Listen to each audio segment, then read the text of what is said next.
बिहार में जो सरकार चल रही है, यहाँ की जो कानून व्यवस्था है और सब कुछ जो प्रशासनिक काम है, चाहे शासन स्तर का काम है, क्या वो सब कुछ वही लोग कर रहे हैं जिनके जिम्मेदारी है ये? या फिर जिस तरीके से विपक्ष ये आरोप लगाता रहा है कि सब कुछ रिमोट कंट्रोल से चलेगा, दिल्ली से चलेगा, तो क्या ऐसा भी कुछ हो रहा है? क्योंकि पिछले दिनों जिस तरीके से मुलाकातों का दौर चला है, यहाँ तक कि चिराग पासवान भी बहुत तरीके से जो मिलते रहे हैं आला अधिकारियों से,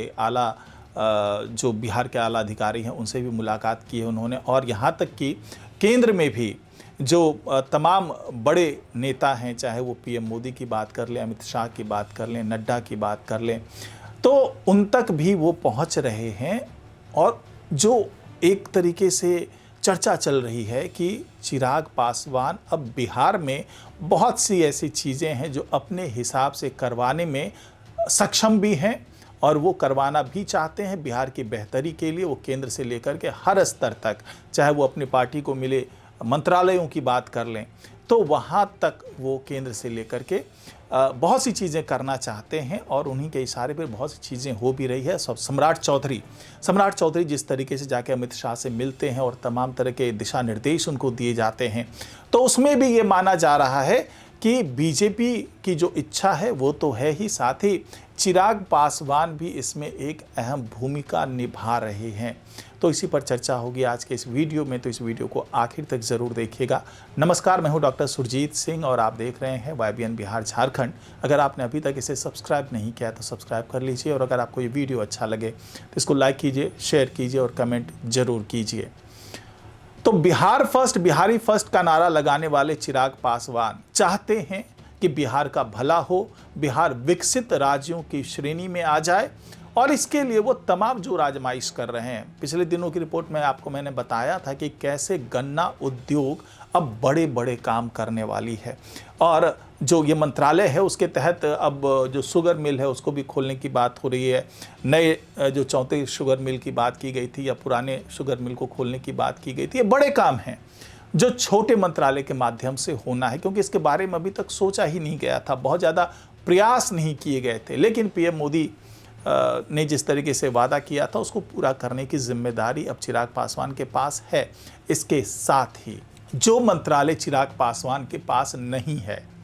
यानी कि अगर हम PHED की बात कर लें और हम गन्ना उद्योग की बात कर लें, ये जो दो मंत्रालय चिराग पासवान की पार्टी के पास में, LJPR के पास में है। इसके अलावा जो तमाम विभाग हैं, जो तमाम मंत्रालय हैं जो कि चिराग पासवान के पास नहीं हैं, तो उसमें भी अपनी राय देते हुए नज़र आ रहे हैं चिराग पासवान। ये अलग बात है कि वो सीधे सीधे न किसी मंत्रालय में हस्तक्षेप कर सकते हैं, ना ही उनकी राय को मानना जरूरी होगा, बल्कि चूंकि वो केंद्र में बैठे हुए हैं, तो केंद्र में बैठ करके ये इस तरह की चर्चा है, इसकी कोई आधिकारिक पुष्टि नहीं है, लेकिन इस तरह की चर्चा है कि बिहार के लिए वो बहुत मेहनत करते हुए नज़र आ रहे हैं। केंद्र में हर उस मंत्रालय में जा रहे हैं जिसके माध्यम से बिहार का कुछ भला हो सकता है, वहाँ पर उद्योग लगाए जा सकते हैं, वहाँ पे रोजगार का सृजन किया जा सकता है, वहाँ पर पलायन को रोका जा सकता है, और वहाँ के जो युवा हैं जो पलायन करके बाहर जा रहे हैं, विस्थापित हो रहे हैं बिहार से, उनको रोकने के लिए क्या क्या योजनाएं लाई जा सकती है, उसके लिए भी ये बराबर, चाहे पीएम मोदी की बात कर लें, चाहे अमित शाह की बात कर लें, उनसे भी बात करते हुए नज़र आते हैं। साथ ही जो बिहार की कानून व्यवस्था है उसको और कैसे बेहतर किया जाए, उस मामले में भी चिराग पासवान को कई बार सलाह देते हुए देखा गया है। और ये माना जा रहा है कि जिस तरीके से सम्राट चौधरी, जो कि गृह मंत्री हैं बिहार के, वो अमित शाह के पास पहुंचे, पहली औपचारिक मुलाकात थी अमित शाह के साथ सम्राट चौधरी की गृह मंत्री बनने के बाद, और वहाँ पर जिस तरीके से चर्चाएं हुई, कई चिंताएं थी जो अमित शाह ने जताई है सम्राट चौधरी के सामने, और सम्राट चौधरी के सामने भी बड़ी चुनौती है जिसको साधना पड़ेगा उन्हें। और ये अंदर खाने से खबर आ रही थी कि बहुत सी चीज़ें हैं जो चिराग पासवान ने भी सजेस्ट की है, और उस पर भी चर्चा की गई इस बैठक के दौरान, क्योंकि बिहार की नब्ज को चिराग पासवान जानते हैं, पहचानते हैं, और उसी के हिसाब से वो जब भी सलाह देने की बात आती है तो वो सलाह देने में पीछे नहीं हटते हैं, चाहे वो अमित शाह जी को सलाह देना हो, चाहे जेपी नड्डा जी को सलाह देना हो, या फिर पीएम मोदी जी को सलाह देना हो, तो सलाह देने से पीछे नहीं हटते हैं। और ये माना जा रहा है कि कई बिहार में कुछ योजनाएं चलानी हो या फिर वहाँ पे कुछ सुधार करना हो तो उसके लिए ललन सिंह जैसे वहाँ पर मंत्री के तौर पर केंद्रीय मंत्री हैं, चिराग पासवान जैसे वहाँ केंद्रीय मंत्री हैं, नित्यानंद राय हैं, तो ये तमाम लोगों की सलाह जरूर ली जाती है। और अब जिस तरीके से चिराग पासवान का कद बिहार की राजनीति में बहुत तेज़ी से बढ़ रहा है और भविष्य में उनको भावी सीएम के तौर पर भी कई लोग प्रोजेक्ट करते हुए, जो उनके समर्थक है वो प्रोजेक्ट करते हुए नज़र आ रहे हैं, तो ऐसे में उनकी भूमिका को थोड़ा तवज्जो दिया जा रहा है, थोड़ी ज़्यादा वो असर है उनका। तो ऐसी स्थिति में चिराग पासवान को खुश रखना और जिस तरीके से वो आगे बढ़कर के बीजेपी के भी कई एजेंडे हैं उसको साधने का भी काम कर रहे हैं चिराग पासवान, जिस तरीके से वो पश्चिम बंगाल भी जा रहे हैं, जिस तरीके से उत्तर प्रदेश के आने वाले चुनाव में भी मेहनत करने की बात कर रहे हैं, रणनीति तैयार कर रहे हैं, तो ऐसी स्थिति में जो बीजेपी है वो भी उनका ख्याल रख रही है, कह सकते हैं उनकी सलाहों को मानती है, उनके विचारों का समर्थन करती है। और ये माना जा रहा है कि आने वाले दिनों में और भी कई बैठकें होंगी, अलग अलग मंत्रालयों के साथ में बैठक होगी, अलग अलग मंत्रियों के साथ में बैठक होगी। अभी तो सम्राट चौधरी के साथ में बैठक हुई है, उनको भी कई सलाह दिए गए क्योंकि केंद्र में जो गृह मंत्रालय है वो अमित शाह के पास है और जो राज्य का गृह मंत्रालय सम्राट चौधरी के पास है, और दोनों के बीच में ये मीटिंग कई मायने में बहुत अहम रही है। और इसमें एक बड़ी भूमिका जो अंदर खाने से कही जा रही है वो चिराग पासवान की भी मानी जा रही है। और ये माना जा रहा है कि ये इस मीटिंग का असर आने वाले कुछ दिनों के अंदर ही देखने को मिलेगा। और जिस तरीके से सम्राट चौधरी खुल करके अब बिहार में खेलने लगे हैं, जिस तरीके से वो अब बुलडोजर मॉडल को भी लागू करना चाह रहे हैं, वो योगी सरकार के उन तमाम मॉडल को लागू करना चाह रहे हैं जिससे कानून व्यवस्था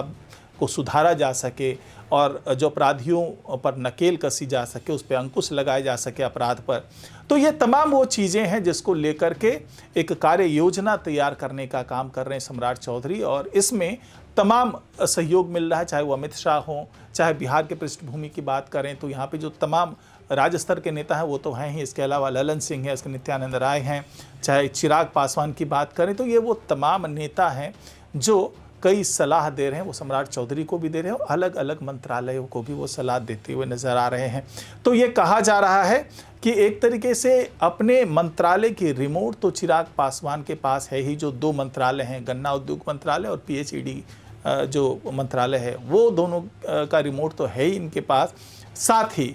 कहते हैं ना कि महाभारत की तुलना की जाए तो संजय हुआ करते थे, जो महाभारत का सारा वृतांत धृतराष्ट्र को सुनाया करते थे, बताते थे कि क्या क्या चीज़ें हो रही है महाभारत में। तो वहाँ पर तो एक संजय थे। चिराग पासवान ने तो यहाँ पर दो संजय को नियुक्त किया है बिहार में, संजय पासवान और संजय सिंह, दोनों मिलकर के बिहार की नब्ज़ के बारे में, बिहार की व्यवस्था के बारे में, बिहार में क्या चीज़ें चल रही है, मंत्रालयों में किस तरह से बातचीत हो रही है, कैबिनेट की बैठक में क्या फैसले लिए जा रहे हैं, अंदर खाने क्या चीज़ें चल रही है, ये तमाम रिपोर्ट चिराग पासवान तक पहुँचा रहे हैं। और चिराग पासवान उन रिपोर्ट के आधार पर अपने स्तर पर भी अपने जो पार्टी के मंत्रालय हैं उसमें सहयोग तो दे ही रहे हैं, साथ ही उन रिपोर्ट के आधार पर वो केंद्र में भी सलाह देते हुए नज़र आ रहे हैं कि किस तरीके से इन चीज़ों को कंट्रोल में किया जा सकता है, किस तरीके से बिहार को और बेहतर बनाने की दिशा में एक साथ एकजुट होकर के काम किया जा सकता है। तो कुल मिलाकर के चिराग पासवान अब भविष्य के बड़े नेता बनने की तरफ बढ़ते हुए नज़र आ रहे हैं। तो आज की रिपोर्ट में फ़िलहाल इतना ही। नमस्कार।